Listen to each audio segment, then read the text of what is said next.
Hello everyone, welcome to back my YouTube channel. तो आज हम बात करने वाले हैं ड्यूलिन रोटाकेप के बारे में, जानेंगे इसके यूज डोज साइड पैक के बारे में। तो यदि अभी तक आपने हमारे चैनल को सब्सक्राइब नहीं किया है तो कृपया चैनल को एक बार सब्सक्राइब कीजिए, लाइक कीजिए, शेयर कीजिए, साथ में बेल आइकन को प्रेस कीजिए ताकि हमारे आने वाली वीडियोज़ की नोटिफिकेशन आप तक पहुँचती रहे। तो बात करें ड्यूलिन रोटाकेप के बारे में, सिप्ला कंपनी के द्वारा बनाया जाता है। इस तरह की इसकी पैकेजिंग होती है। एमआरपी के बारे में बात करें तो लगभग 238 रुपये के लगभग में आपको मिल जाती है। इसके कंपोजिशन के बारे में बात करें तो इपेट्रोपियम ब्रोमाइड जो इसमें होता है 40 mcg में होता है, यानी कि माइक्रोग्राम में होता है, और लीवोसाल्ब्यूटामोल जो होता है इसमें 100 mcg में होता है।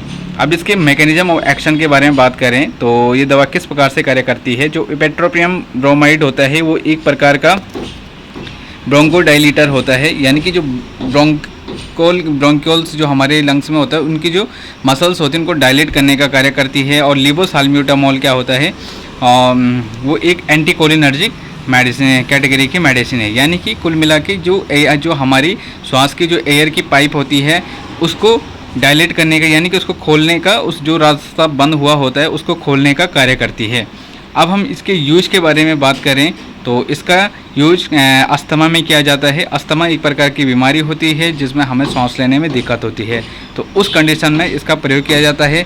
सीओपीडी में इसका प्रयोग किया जाता है। सीओपीडी यानी कि क्रॉनिक ऑब्स्ट्रक्टिव पल्मोनरी डिजीज़, उस कंडीशन में क्या होता है कि पेशेंट की जो एयर होता है, एयर का पाइप होता है, उसमें कफ जमा हो जाता है, जिससे पेशेंट को सांस लेने में दिक्कत होती है और पेशेंट सांस नहीं ले पाता है, गले में आवाज़ आती है, गड़गड़ाहट होती है, सीने में दर्द होने लगता है और सर दर्द, चक्कर वगैरह पेशेंट को आने लगते हैं, घबराहट, बेचैनी होने लगती है।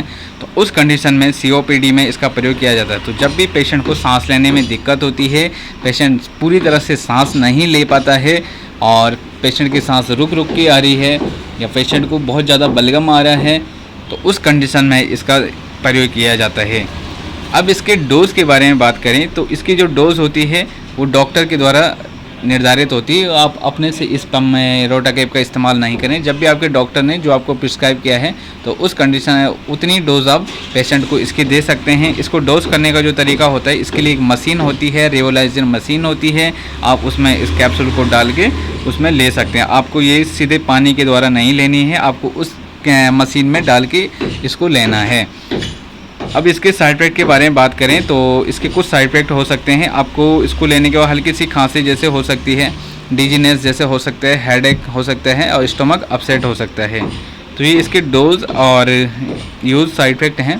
तो मिलते हैं आपको इसी प्रकार की नेक्स्ट वीडियो के साथ। वीडियो पसंद आई तो चैनल को करें सब्सक्राइब, लाइक और शेयर। तब तक के लिए जय हिंद।